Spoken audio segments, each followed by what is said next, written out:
bitch. Let's go get your straw so you can drink your drink. Everything is insane. The Desert Inn, that's gone. Mirage is gone. Sahara. Everything is gone and different. It's not hard to understand why tourism is declining more and more each year when you have to spend $30 per day to park at your hotel, then you wait in a 2-hour line to check in, only to not even be greeted by a person, but rather a kiosk. Later, when you're burning up in the 100-degree desert, you'll have to pay $14 for a water bottle to cool down. And if you somehow manage to avoid a car accident while being distracted by the $4 billion sphere that is polluting the sky with blinding LEDs, you might notice that iconic and charming hotels are being demolished while crowds of people cheer for its demise. What?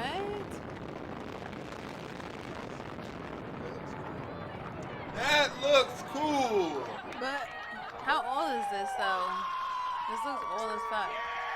The saddest part about people being excited to see the old Las Vegas get turned to rubble is they don't realize the new Vegas being built is not for them at all. Because the downfall of Las Vegas is actually by a calculated design. And let this video be a warning, because now that they have the blueprint, corporate overlords are going to execute their plan in your favorite cities all over the world. Las Vegas was in desperate need of a rebrand in the 90s as it was still seen as a sinner's paradise in the middle of the desert. Old Vegas was the ideal location for men between the ages of 30 and 65 to pick up prostitutes, get wasted, gamble, and see artists like Elvis Presley or Frank Sinatra. The heart of the Vegas experience was to give guys a reason to abandon their morals for quick and shallow pleasures. And because it was an isolated place from the rest of civilization, visitors felt like they could use Vegas as a way to unleash their desires before returning home and pretending like nothing ever happened. But none of this would have been possible without the oversight from the Italian mob. They treated it like a criminal playground, burying bodies out in the sand and settling turf wars while giving guests the illusion of safety in what became known as Sin City. A past mafia informant for the feds named Andrew Del Monte has gone on record admitting that the organized crime was rampant, but the average tourist had no idea because they were distracted by the glitz and glam. When the mob was running this town, you know, back in the day, it was more personable. They knew your name when you came to a casino. They knew what your favorite drink was, things that you like to do, or show you should like to go to. But once the mob was eventually chased out of town, all that was left were racially motivated gang wars, kidnappings, and other filth that nobody was interested in spending hard-earned money to see. And this is where the new king of Las Vegas, Golden Nuggets Steve Wynn, saw an opportunity to change Vegas from a boys club into more of an adult Disneyland. He was one of the first to conceptualize the mega resort, something that would welcome everyone to a special experience and define the Las Vegas Strip for the next 35 years. Steve broke down the resort experience into a science, focusing on grand architecture and decor that made Vegas more of a glamorous vacation for the middle class. He is a billionaire, but he isn't all that interested in gambling. His passion is creating the resort. You satisfied with the way the light is hitting our flowers? He works closely with his design team and signs off on nearly every detail. I love this restaurant, Roger. Why do you focus so much on how it looks? I can't help myself. It's a sickness. My doctor says if I take my medication, I'm no danger to anybody but myself.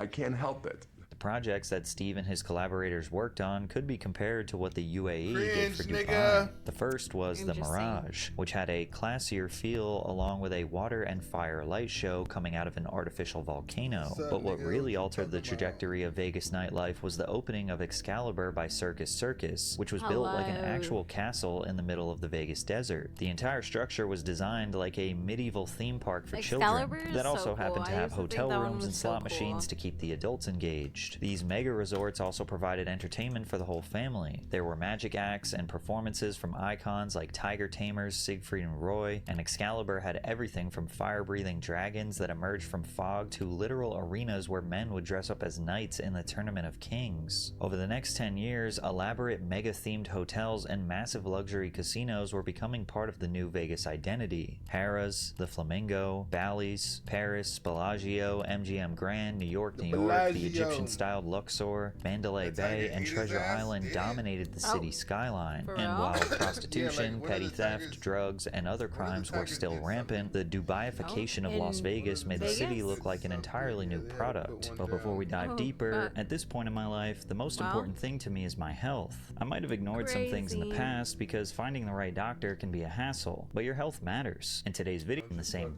description. Some money. Start just yapping about nothing about the video. Budget, and that money would be used to go to Las Vegas, spend it the way they want, live big, get a little crazy, stay up late, drink, go to shows, maybe gamble, all the bright lights, the freedom of Las Vegas to behave a little crazy. The town gave you permission. It was all about the freedom to indulge yourself. And we don't do that every day in our normal life. We pay attention to things. We live disciplined, go to work, Mauled take his care of ass. It's business. crazy. But Las Vegas, all that's out the window, and you live to have He's a fun. skinwalker. That was the secret of Las Vegas, and it's real important that not change. People were free to spend the money they wanted. They could eat in fancy restaurants or go to shows, stay up late, even gamble. Their choice. Their choice. Free choice. 90s Vegas sent a message to Americans that a working family Okay. of four could Vegas, have a fun I vacation don't without know going about. broke. You I could eat wasn't like a born king yet. in budget-friendly buffets and restaurants it? while Who the was that kids ran 90s? off and Who's in played at the 90s nearest Vegas, nigga? arcade. If you didn't have the money to buy a ticket for a show, you and your family my could God. simply walk down the strip and catch the Treasure Island Pirate Show for free. Or you could bring a date to watch the Bellagio fountains. This is exactly those what made fountains made Vegas that seem like a shit. magical Made Vegas. place. Even if you didn't win big So gambling, pretty. you still walked away with an experience that was well worth the money. One travel blogger described 1999 Vegas saying, "I took my first legal age trip to Vegas with a friend. We stayed 5 nights at the Manor House at Circus Circus for $100. The package came with 5 2 buffet nights? coupons, a blackjack At match Circus play, Circus for and other $100? freebies. That's Coupon books were treasure maps, crazy. leading us from one free drink to the Wow. next. The Sahara had $1 blackjack tables. believe I that? stretched $40 For into 100 hours of bucks. play, with free drinks 5 to nights boot. for The Stardust ran a 100 For promotion. 100 Spend bucks. $50 at What any year was restaurant that, and get 2 show 1999? tickets, plus 2 drinks each. Wait, My friend and I hold on. How much was 100? How much is Yeah. Vegas is crazy now.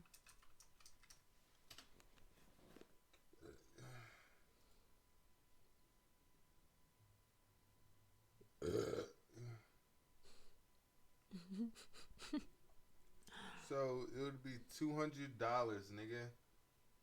In Today. today's time, shit has gotten more expensive for sure. Damn. So, for $200, they was letting you stay the night in Vegas for 5 nights in a row. Where was this at though? Circus Circus. At Circus Circus? Yeah, but that's when Circus Circus was good though. So could barely hit Circus $25 Circus went a bad, piece at the like, Mexican later restaurant, on. even with 32-ounce Like the margarita 2000s. mugs. An experience this cheap was almost too good to be true, but the reason it was possible was because dozens of independently run casinos were competing to give you the best deal. Something that feels almost entirely gone in our modern world now that private equity owns literally everything. Every hotel, restaurant, and casino had to fight for your attention, which meant cheaper rooms, better comps, more generous odds, and experiences that felt genuinely worth your money. The actual great part of capitalism people don't always talk see a about is when there is a lot of freaking cleaner lady competition walking between every time businesses, the I would go customer there when actually I was a kid. benefits. But the second that I remember competition seeing a starts to cleaning lady always disappear, walking right corporations will destroy on the that thing you specific once loved and bridge. rebuild it into That's an so weird. overpriced machine designed to extract Vegas as is much a money from you as scam? possible and make you miserable in the process. By the year 2000, many of these casinos and hotels were becoming dissatisfied with running their own individual operations, so a mega corporation was starting to form. The Park Place Entertainment Individuality. Corporation was formed when Hilton Hotels Corporation split its lodging and gaming operations into 2 separate companies, accomplished through a tax-free distribution of Hilton. Yeah, just go walk around. It'll be more fun than going to tourist spots. Just don't die. I don't know. I would rather walk down the strip and hit the clubs and shit than go around with a whole bunch of jesters that are fucking on the street and they're bums, you know, and I'm gonna fucking get killed Yeah. because I wanted to go off the strip.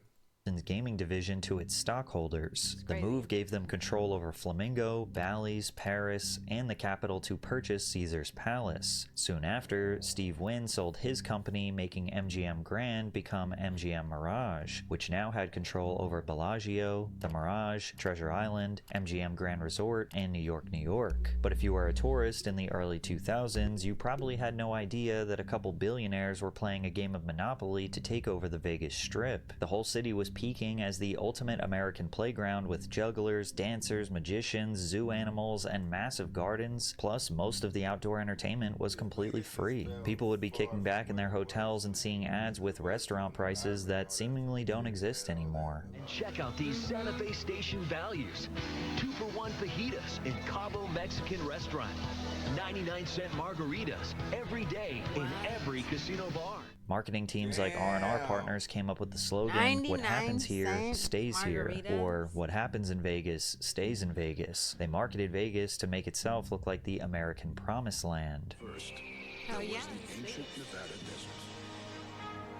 I remember when I was a kid, I was like a little kid. We stayed at like the Luxor. I would stay at MGM, bro. Grand Lux Resorts of a lifestyle unparalleled anywhere in the world. Nice. Superior. Oh yeah. Worth playing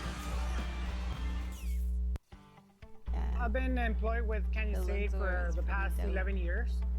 I started as a wireman. While these mega resorts attracted younger crowds and Oh shit. The Mirage? The Mirage? This is the what you call it building now, isn't it? The Trump?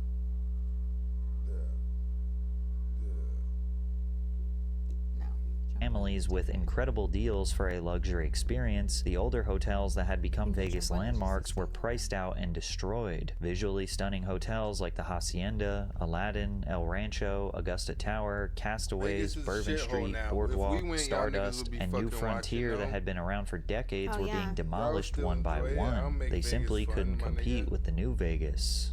Definitely can make Vegas fun. Oh shit!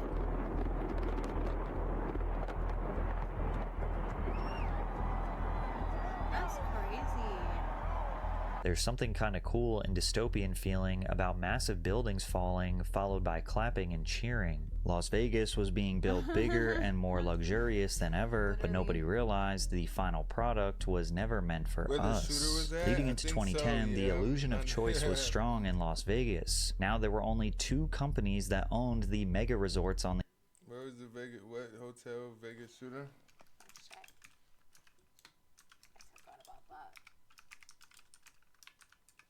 That nigga was clapping shit. Bow! No, Bow! He was. That was crazy. Overlooking Lollapalooza. That's why they're like, nah, we're just gonna do that shit in Brazil. What hotel was it, bro?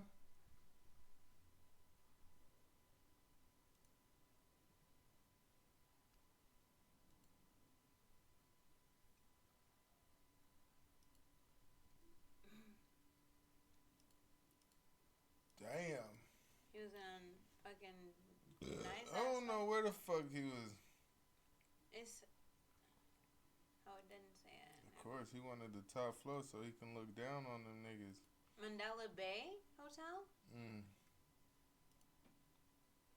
The Las Vegas Strip, Caesars Entertainment, and MGM Resorts International. Vegas had transformed from a ton of individual businesses into a corporate monopoly. The classic older architecture that had defined Vegas was being replaced by sleeker and more modern luxury buildings like the Cosmopolitan with over 3,000 rooms, large theaters, and classier restaurants. The Aria Resort and Casino looks like something straight out of Dubai. The lack of competition on the Strip started encouraging the few mega resort owners to engage engage in deceptive pricing. One of these was the start of resort fees. In 2008, MGM Resorts joined the bandwagon, followed by Caesars Entertainment in 2013 after a 2010 ad campaign during which they boasted of no resort fees, and even had Holly Madison posing in a no resort fees zone t-shirt. A price war began, sending base room prices plummeting and resort fees skyrocketing. Now the latter are $56.69 per night at the Bellagio, $56.63 per night at Caesars Palace, and at Circus Circus they're $41.95 on a room with a $43 weeknight base price. And when you find out what these fees are supposed to be for, you start to wonder why you're paying for them at all. According to the Las Vegas Review-Journal, they were originally intended to cover amenities such as access to pools, fitness centers, and wireless internet. Any normal person would question, aren't these amenities supposed to be built into the cost of the room? And yes, at literally any other hotel, they would be. What's insane is sometimes the fees would cost more than the room itself.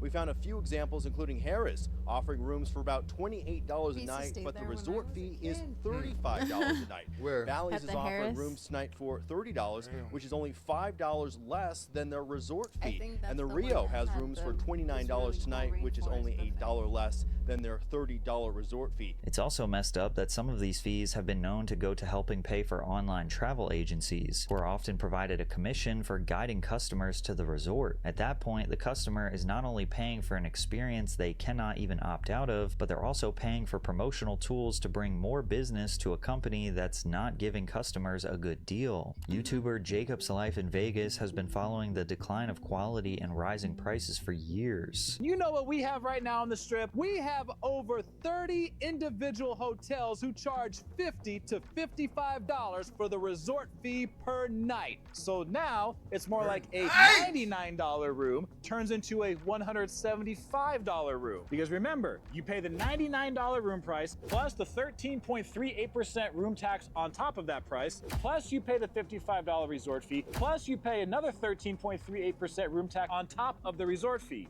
Now, their strategy is pretty obvious. These hotels want to be able to list the rooms for a supposed great deal, $30, $50, and these days even $100 per night is considered good. But then they sneak in all these fees to the point where you're paying almost double what you thought you were going to spend. Slowly but surely, the middle class was being kicked out of Vegas. It was even getting harder to find something reasonably priced to eat. Buffets were changing from budget breakfasts and burgers and fries into finer dining experiences serving fresh crab legs, sushi, and quality desserts for big spenders. And currently, we're seeing the mass effect this has been having on budget spenders all throughout Vegas. Even the affordable restaurants all over the Strip are slowly dying. One of the Las Vegas Strip's most beloved cheap food spots closed forever in 2024. For years, this place represented everything that made Las Vegas affordable to people who cannot afford five-star dining at every single meal. Ocean One Bar and Grill was the kind of restaurant where families could eat here without breaking their vacation budget, and locals would recommend it to tourists looking for a cheap place to eat. They were well known for having every item on their lunch menu cost just $4.99, and you could get 3 cocktails for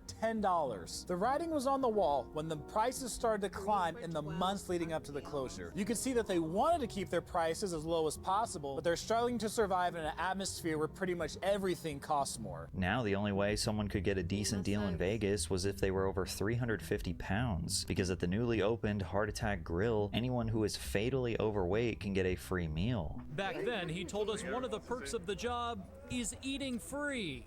Anyone who is over 350 pounds doesn't have to pay. I'm big.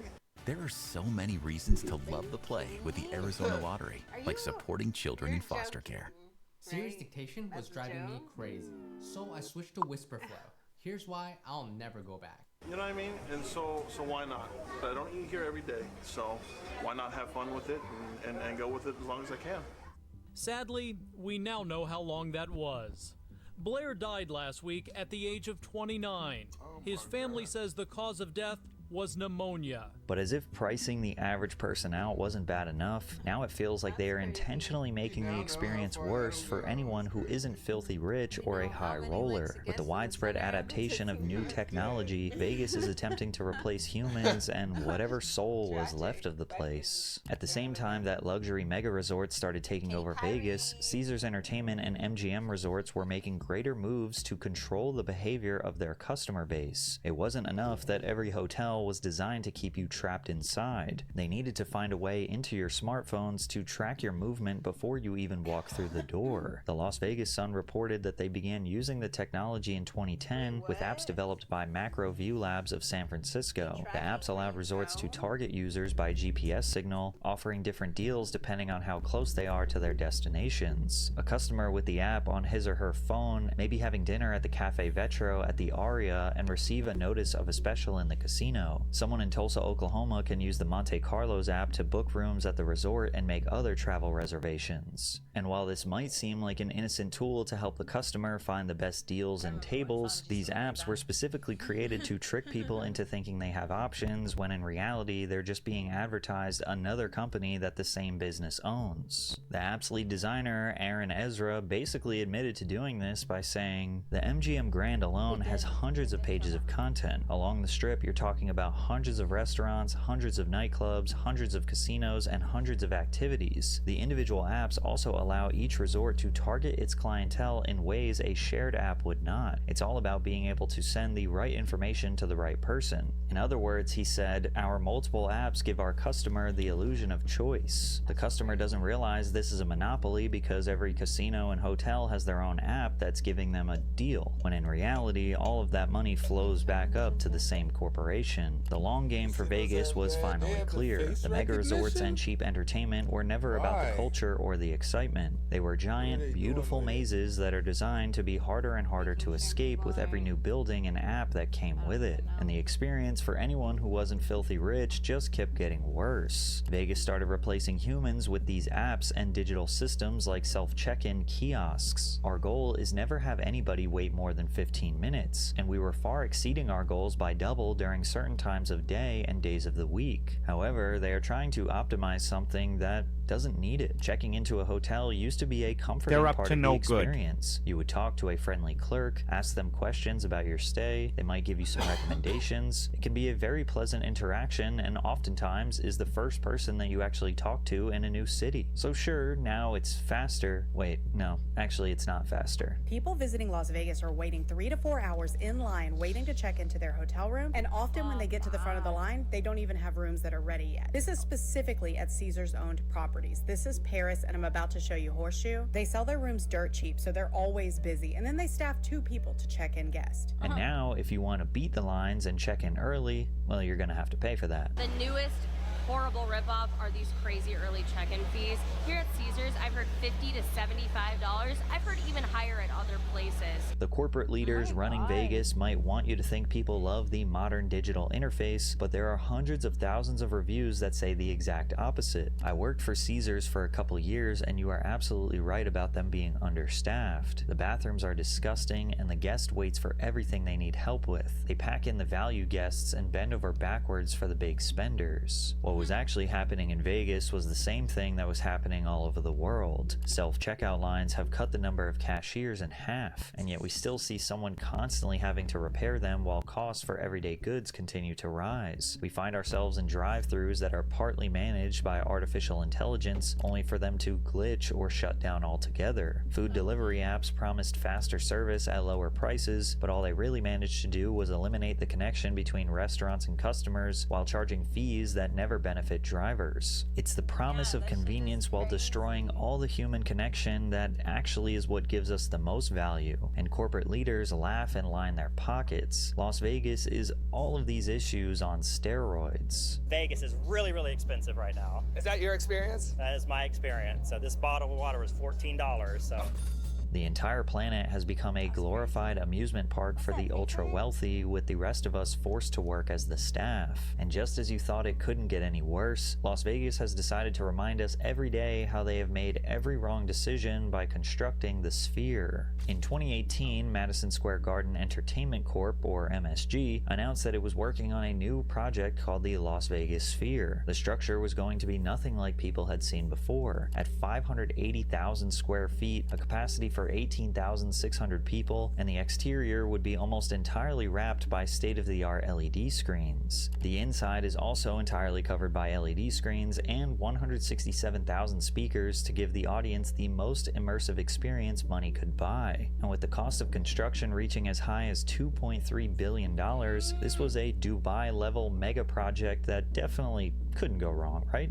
Nothing could go wrong. Caesars Vici Properties swooped in and bought the land under the Venetian and the Sphere for $4 billion. And when it was finally finished in 2023, it really did look incredible. The visual effects were stunning, and it looked like the future of Vegas was going to be incredibly different from what it was before. The Sphere had no casinos, hotel rooms, space for conferences, or anything Vegas was known for. It was meant to be a pure entertainment center where locals and tourists could see their favorite artists perform with the backdrop of wild visual effects. But right away, the Sphere started encountering problems. For starters, it doesn't matter what venue it is, an artist has to be able to sell over 18,000 tickets for people to want to go see them play. And very quickly, the Sphere realized that selling out wasn't going to be that easy, which meant that artists who actually could sell out these shows had a ton of leverage. Because the only things that can make it work are bands that can do residencies, folks like the Eagles, Dead & Company, or U2. You basically have very few bands that can be good tenants for a venue like this. So that creates a problem. If there's very few bands that can fill a place like this, then that means they have a lot of pricing power on a venue like the Sphere. They can cut really good deals, such that the venue doesn't take home as much money, say, as a normal venue would in your town or my hometown. The Sphere only works with bands that can do these residencies because of all the AV setup required. That means that there's just not that many nights a week you can fill this place. See, residencies don't work on Monday, Tuesday, Wednesdays because they require people like me to fly in from other states or drive in from California to basically attend those things. It only operates a few nights a week with high volume, high margin kind of stuff like the concert I'm going to. The normal arena in, say, in your hometown or my hometown might be busy on Mondays or Tuesdays and making revenue. This bad boy, man, it's pretty much empty. The Sphere lost $500 million the first year, quickly turning into a financial black hole. And this doesn't even account for the time spent creating graphics for every new artist that performs inside of it. Even worse, there are a large number of seats in the venue where people who spent hundreds of dollars to see a show couldn't even see the entire screen. I mean, the whole point of going to the Sphere and paying the astronomical ticket prices is to see this magnificent screen. But even if you're just a die-hard music fan who wants to hear the performance, well, you might be disappointed, as many people who have sat in those seats report that the sound quality is horrible. Very quickly, the Sphere realized that concerts aren't going to pay the bills. The corporate owners have shifted almost completely to showing movies like The Wizard of Oz because pre-made entertainment cuts down on costs.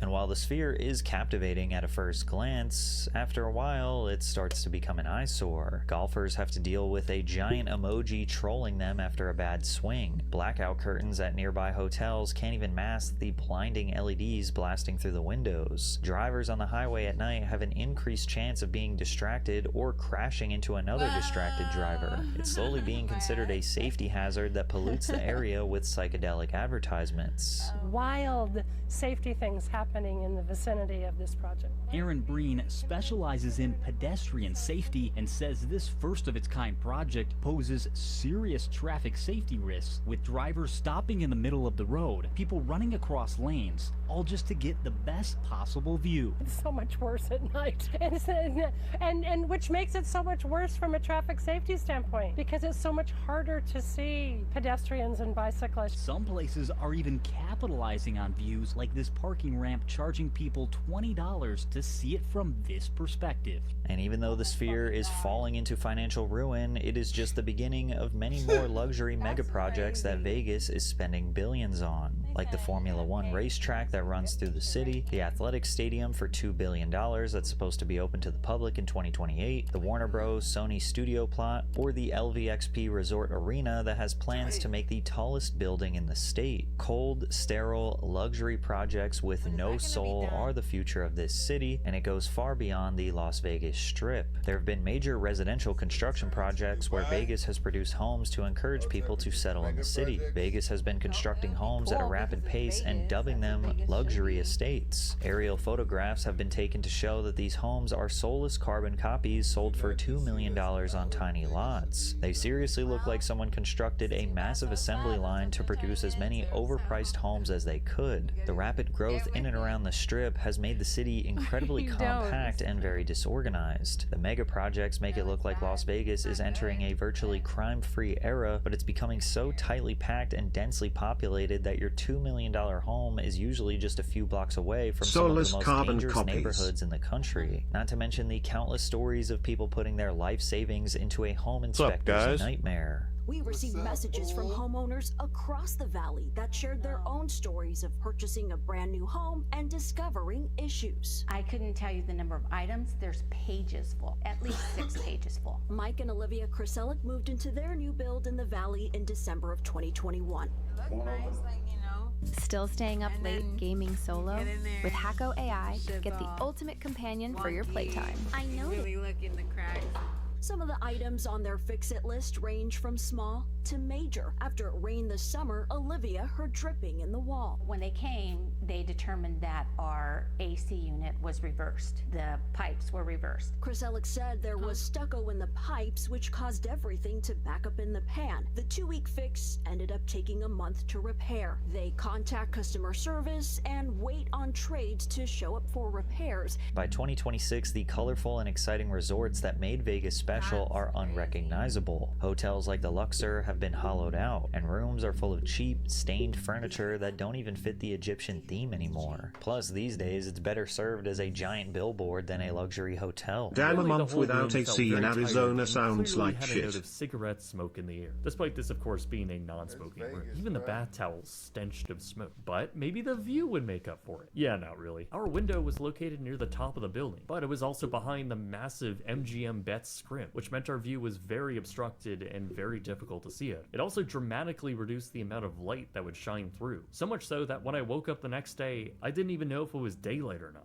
Even for places like Circus Circus that still hold many of the old amenities, it typically looks like a depressing ghost town. Its center stage barely holds performances anymore, and the fair games are often completely empty. The Treasure Island's Pirate Show has been closed for years in order to make space for retail. Now, there are still standouts that have mostly refused to transform into bland, colorless, overpriced monsters. The best example of this is Excalibur, which still has the classic buffet, low-budget entertainment, and the original decor matching its theme for families. And while it receives a lot of bad reviews for its room quality, it's not pretending to be something it's not. But sadly, it's one of the last resorts standing that reminds us of what Vegas used to be. By this point, the city is just trying to attract high spenders who won't question the prices and quietly push everyone else out. The truth is that appealing to the middle class simply isn't a desirable business model for a publicly traded company. It's much easier to automate the hotel experience and remove complimentary entertainment that affects the margins. If these monopolies own both the business and the land, it just makes more sense to partner with stadiums and massive structures covered in advertisements. They don't care if you're mad as long as their rich clients are happy. You'll start to see this in places all around America. Hotels will remove front desks and replace them with kiosks. Restaurants will raise prices to push out anyone looking for an affordable meal. Airlines will keep adding fees while making the base experience worse. Why? Because if people don't stop going, then why would they make the experience any better? They're doing this across various industries because corporate leaders have realized that even if they make the service worse and charge more for it, people don't stop giving them money. So there's literally no incentive to make the experience better. Even local entertainment will shift. Concerts, sporting events, and festivals will price out average fans and cater to more VIP sections and premium experiences. The only thing stopping this world from becoming a playground for the ultra wealthy is if the average person actually stops giving these companies their money. The only logical solution that could genuinely lead to change is to simply not go to Vegas, because as of today, they still need you way more than you need them. Just like the fast food industry, which once gave you more for less, but now is charging you much more for far worse. But check out this video to hear more about that.